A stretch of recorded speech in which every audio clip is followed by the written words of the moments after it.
Hi, everyone. Welcome again, and I hope you're having an awesome day. I'm Andres Weiler, the Executive Director of StartOut, and it is now my great pleasure and honor to present one of the highlights of today's Equity Summit, our 2020 Pioneer Award. Ken, all of us at StartOut greatly value your outstanding leadership. I've had the pleasure over the last couple of years to personally witness your kindness when we're still able to toast each other in person back in San Francisco.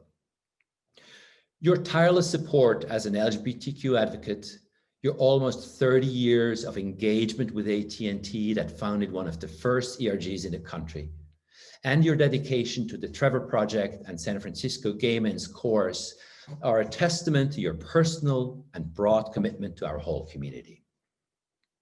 You also are a great role model for our members, leading by example.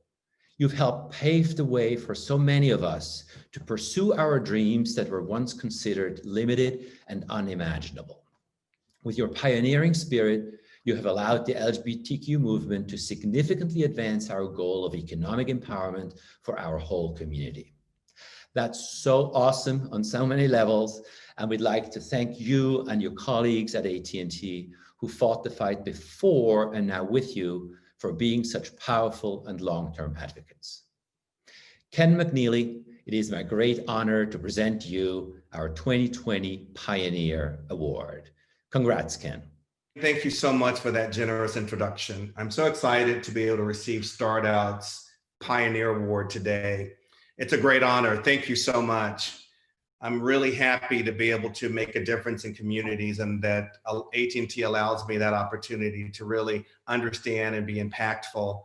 AT&T was one of the first companies in America to provide same-sex benefits, to have an employee LGBTQ ERG, and to provide trans benefits to our employees.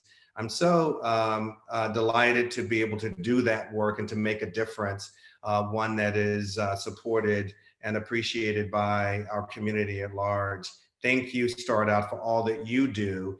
And I'm grateful again for being able to be just a small part of the work and your efforts in the LGBTQ space. Thank you. Thanks, Ken. Hello, everyone. My name is Tony Uceda, and I am the Development Director from StartOut. On behalf of all of our StartOut members worldwide, I want to thank each and every one of you for participating in our first annual Equity Summit. I hope you all had a fruitful day. I hope you had an opportunity to learn a lot and take in many different actionable items as we enter into a brand new year. I'd be remiss if we don't talk about today as being a special day. In memory of Transgender Day of Remembrance, I want us to take a quick moment to pause and remember the 37 members of the transgender community we have lost within this year.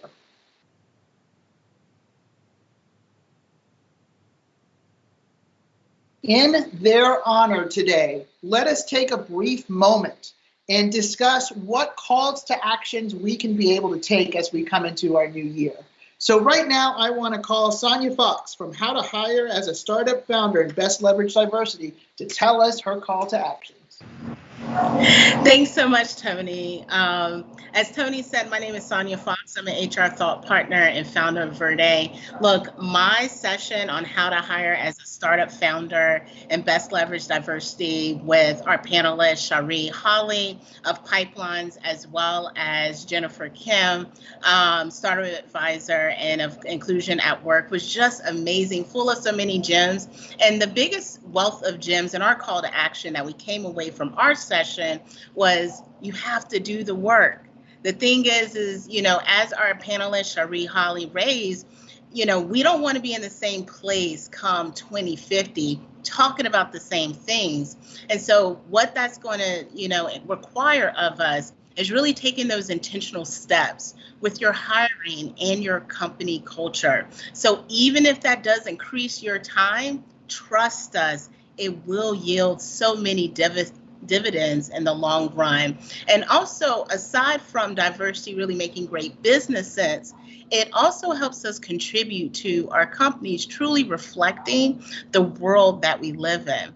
And so do the work and also utilize the resources available around you. this network here, StartOut, as well as all the speakers represented today here, please, we represent a great place for you to start. So take a look. Connect with people's LinkedIn's and so forth. See the work that they're already doing. And again, that's our call to action, is really to be invested in doing the work. So enough on my session. I want to transition so you can hear about moderator Saptosa Foster of session number 2 on personal branding during COVID, the do's and don'ts. Saptosa? Hi, everybody. I'm Saptosa Foster from 135th Agency. We had a really wonderful panel. It was personal branding during COVID-19, do's and don'ts. It was featuring Kelsey Davis from Collective, Terry Lomax from Asana, and Brandon Parks from Parks Philanthropy.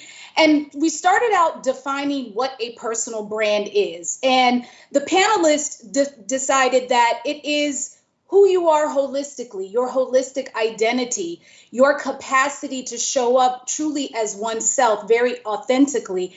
And where COVID-19 comes in is that the times that we're in now allow you to really define who you are based on how you handle this new normal, this situation. So how you relate to what your audience is going through, and how are you as a person and a brand adapting to the circumstances for today. So the themes that kept coming up was knowing yourself, knowing who you are.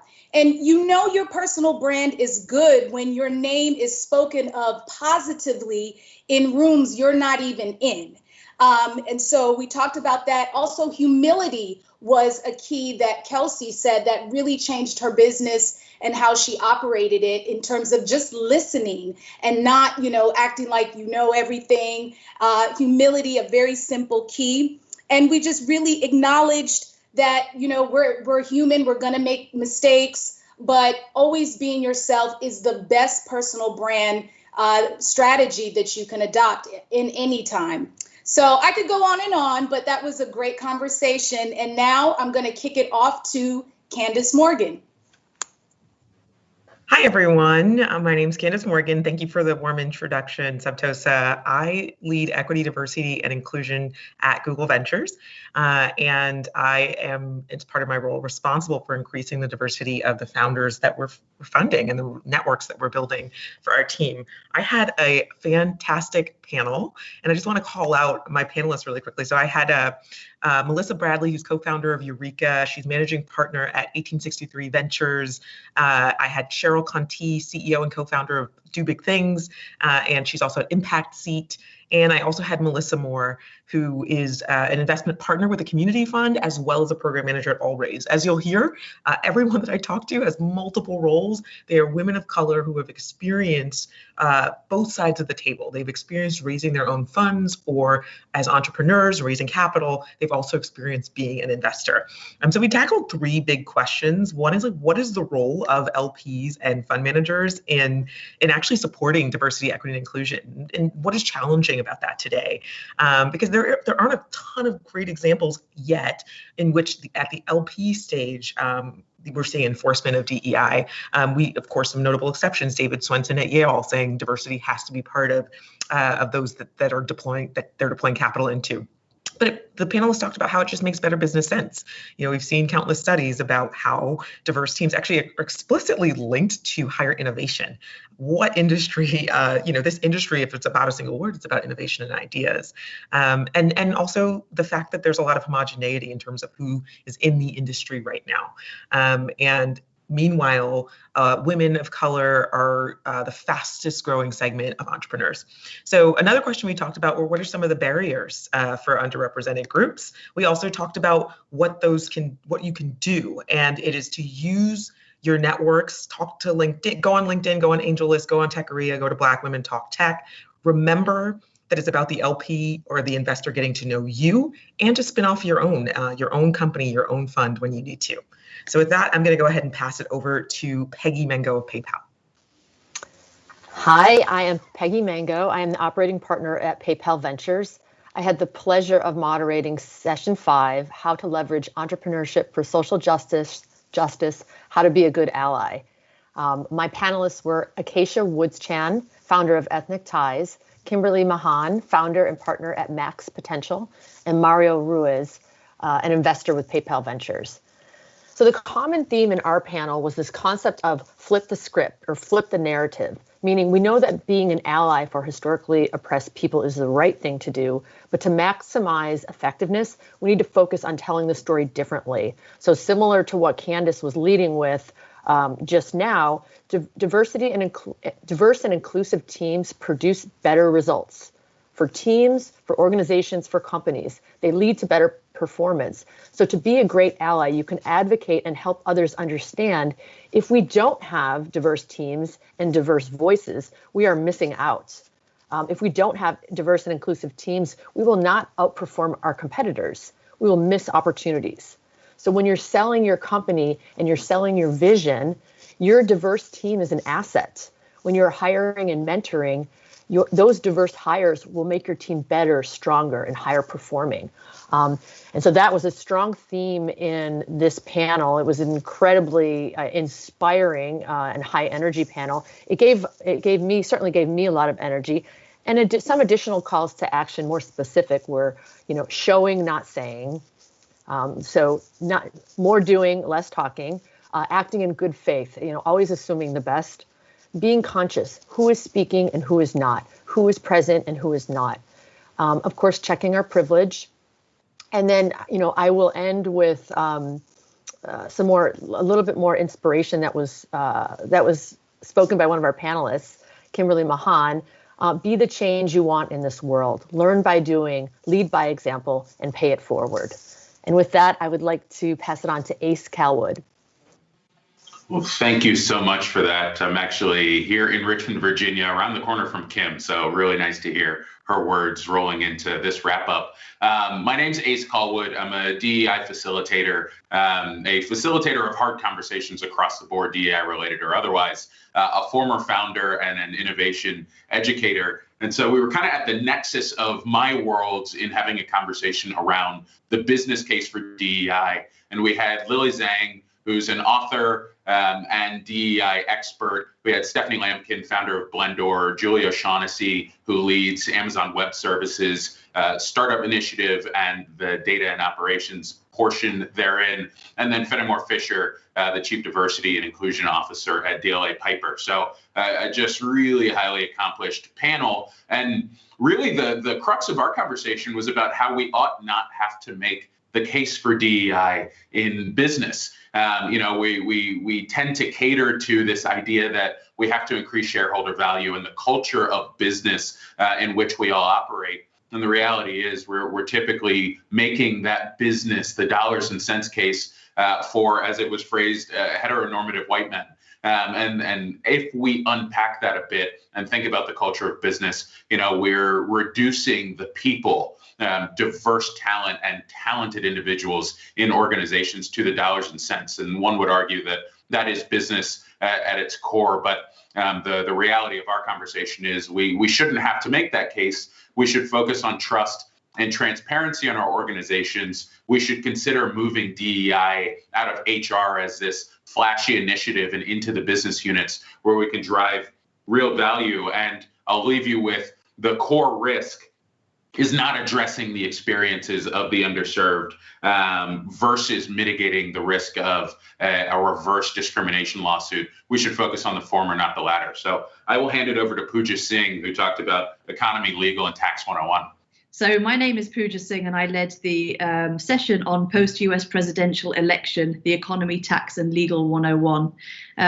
Our session panelists were Jim Glassman, the managing director of JP Morgan Chase, Tom Gaynor, corporate partner at DLA Piper, and Michael Duffy, a wealth strategist at Bank of America Merrill Lynch. And we covered a range of topics through tax, the economy, and also legal. But a lot of the focus was on how the two Senate seats in Georgia are going to create, some sort of movement here or there that a lot will depend on those outcomes. So it's very impossible right now to predict how entrepreneurs can manage their businesses. So the big takeaway was for entrepreneurs to currently pay attention to their internal environment, because they can't control the external environment. They should proceed with the knowledge that is available to them now. There's no crystal ball for any outcomes in the next 7 weeks. And the advice was really to invest in their plans, look at their plans, their business strategies, and also just remain agile and flexible to what they have down there. As you know, it's impossible to game the political outcomes. It was a really interesting panel. I think we could have gone on for another few hours, especially since we've seen a lot happen through COVID. We're going to be seeing a lot of migration out of cities. But there was a big takeaway in that it's important for entrepreneurs to remember that collaboration and being in the same room is where the best ideas can happen. So that was the big takeaway. I'd like to pass you over to Dominique Hollins. Thank you. Hello, everyone, and thank you. My name is Dominique Hollins, founder and connector-in-chief of We360 Consulting. I had the honor and privilege of leading the session for equity challenges during COVID-19. And I had the privilege of sitting down with ours truly, Vivian Ming, self-proclaimed mad scientist, board member of StartOut, founder of Soho Labs, and the creator of the StartOut Pride Economic Impact Index. Essentially, Vivian and her team came together to create a tool that would help municipalities, investors, decision makers to track stories of high growth LGBTQ entrepreneurs around the world, to identify patent creation and the fruit that comes from investing in companies like this, and funding distribution. This is an incredible tool to help companies and investors and municipalities to determine how effective your strategies currently are. When you are investing, how do you know if it works? It's well beyond just contributing to an event and giving away some dollars. If you never follow it, then what impact are you truly driving? The data that that has been collected so far suggests that for every $1 billion that is created by the LGBTQ community, there are several more billion that are not created for those who are either choosing not to be out, who do not feel safe. And here we have a unique opportunity. Given that there's a previously existing condition of discrimination, COVID-19 has exacerbated what was already known. So here it is, another tool to tell us to do what we should, which is to invest in this community. So key takeaways here would be, one, to check out the index, to explore for both yourself as an individual doing this work and as an organization seeking how you can make change at startout.org/SPEII. Two, if you can invest in us, do it now. Add it to your 2021 budget. Use the index to hold yourself accountable. And remember, you can't be what you can't see. Representation matters. It's time to act. So let's get started. I'm passing it on to Andres Weiler, who led the session on challenges of the LGBTQ community during COVID-19. Awesome. Thank you very much, Dominique. Here I am. I'm back. Yes, challenges for the community during COVID-19. And interestingly enough, we were all far too energetic to only talk about the challenges. We quickly moved into what we actually can do about it. So that was very interesting. The wonderful panel was Tia Dole from the Trevor Project, Ray Carey from the National LGBTQ Task Force, and our moderator was Genesis Garcia, who's also on the Startup Programming Board in New York. So we touched on a couple of issues, serious implications, so like youth having to re-enter places where they face both physical and emotional danger, or youth or older people who suddenly don't have their environment anymore. They're used to that was a protective environment. We also looked into disparities that were enhanced during COVID-19, like voting rights overall, census work, or the issue of previously incarcerated people in Florida. A great comment, actually, and in line with what Saptosa mentioned for another panel, we all need and want to look at people as whole people, regardless of their many identities and intersectionality. We had an incredible ending with discussions on what the LGBTQ community actually can offer. You know, it's not the first time we've gone through crisis. So there's so much we can offer to society as a whole. And make sure that people get engaged and make sure those positive aspects of the tough last 9 months will leave a powerful legacy. So that was the key takeaway. And with that, thank you so much. Wonderful panel. And back to you, Tony. Well, I can say this because I am from the South, but y'all, in the last 51 years of the LGBTQ movement, we've done a lot of work, but we still have a lot more work to do. So we've got to roll up our sleeves, take everything that we learned from this experience in this summit and take it to the streets, take it to our communities, take it to our people, so that way they can understand that we still have got some work to do. And so I want to give a special thanks to each and every one of the moderators who were able to make it today, all of the panelists. Thank you so much for taking time off of your busy schedules. I also want to take a moment to thank our corporate sponsors, the Coca-Cola Company, PayPal, GV, AT&T, and Comcast NBC Universal. Thank you all so much. We really appreciate your support. More importantly, I want to thank all the StartOut staff and volunteers who could help make this event happen. It takes a lot of work to create these last 8 hours of work. So major kudos to everybody, Alex Brightman, Sarah, everyone. Thank you all so much. Finally, if this is your first time attending a StartOut event, or you're a StartOut member, I encourage each and every one of you to please go to www.startout.org and become a member today. We have the programs and services to help you all grow your business or even open your business, but we're here for you. Thank you all so much. Finally, if you want to make a contribution, I'd be remiss not to say that. Go and press SO Equity to 44321 and make a donation today, and that's it. Everyone, thank you all so much. Here's to the first StartOut Equity Summit, and we look forward to seeing y'all next year at the second annual StartOut Equity Summit. Thank you all. We look forward to seeing everybody at the social hour. If you go to the agenda tab, you'll see the Zoom link, and we're there to socialize. So y'all come on and join us. Thank you.